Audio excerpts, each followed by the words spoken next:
Hey guys, I just wanted to pop on and complete my assignment 3 for the virtual homeschool co-op. And today we're talking about reading lists and where do you get your reading list from and what are some of the inspirations for the books that you're doing in your reading time. And for us, we're still fairly early into their homeschooling journey, so they're still young. So we don't have any official book lists per se. We didn't go and search out any specific books at all this year. But as I went through my planning and going through our lesson, I did try to find books that went with what they were learning at that given time. And then some just were books that I really liked from my childhood. One in particular, it was really awesome the way it worked out. We were learning about a beginning understanding of the Trinity. The curriculum specifically stated this was not to get in depth, and that this was just a very beginning understanding of the Trinity. And they had an object lesson for that. We have multiple food allergies in our home, so we have to be careful doing some of the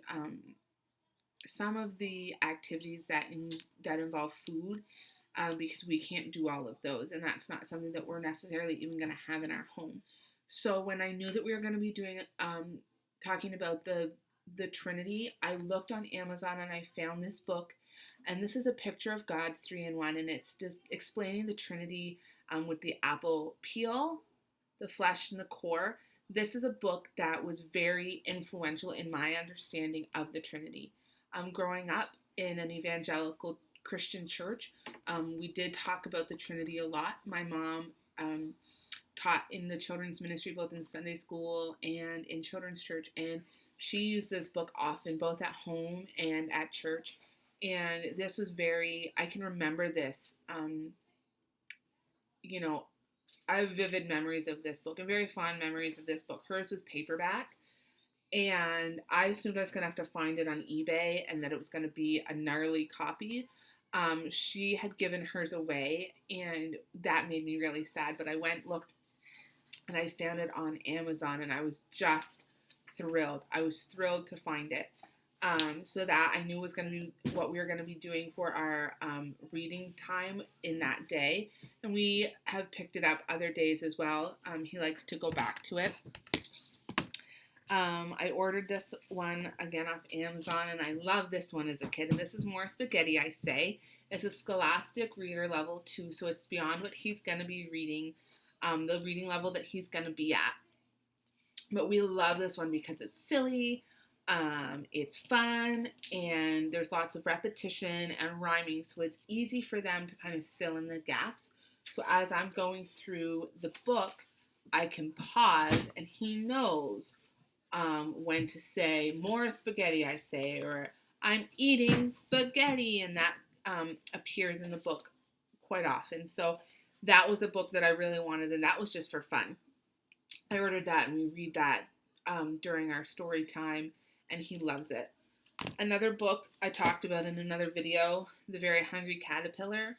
I loved this book. He's very, he likes to be able to flip through, and he counts the objects. So he'll say, 1 apple, 2 pears, 3 plums, 4 strawberries, 5 oranges, and he likes to go through that. And then I don't know necessarily about here in the U.S., but in Canada, where my husband is from and where I spent a large number of my growing up years, my parents worked there. This October is African Heritage Month, or that some people call it Black History Month. And I saw this in the spring at a book sale at our library, and it's called Ellen's Broom, and it talks about the significance of the broom within African American culture, and what that was used for in slave times for in regards to marriage. It also gives an overview and an age-appropriate overview of slavery and the African Americans when they were freed from slavery, some of the freedoms they enjoyed. Talks a little bit about their religious history, their church history, and again, a very age appropriate look at slavery. And I saw it and I knew exactly what I wanted it for and when. It's a little bit longer. The pictures are not bright and cartoonish, but they are very beautiful. And it's a lovely book. I cry when I read this book. I get very emotional. It's a topic that's very sensitive to my heart, and I do tear up, and I'm okay showing emotion when I read this book because it's a part of our history that I'm not proud of. It's a part of American history that I'm not proud of. And I want my kids growing up to know we did some injustices, and um, that yeah, it's emotional, and it's okay to be emotional. It's okay to be sad.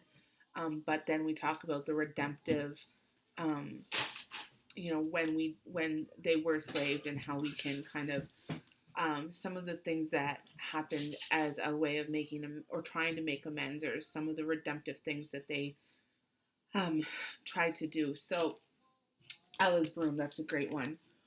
We also let them choose books whenever we go to like a thrift store or a yard sale. If there's a bin of books, we often will let them each pick out a couple of books. So we have quite a few books with dinosaurs, bugs, creepy crawly type things, trucks, construction sites, trains, fire trucks, that sort of thing.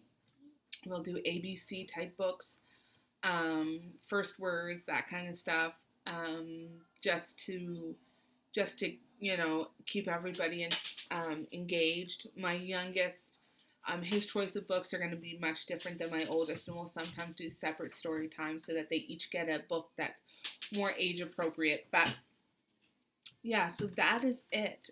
I think I'm gonna wrap up, but our reading list really just comes based on our curriculum, personal choice for them, and then some of the books that I found very influential um, in my own reading history. So that's it.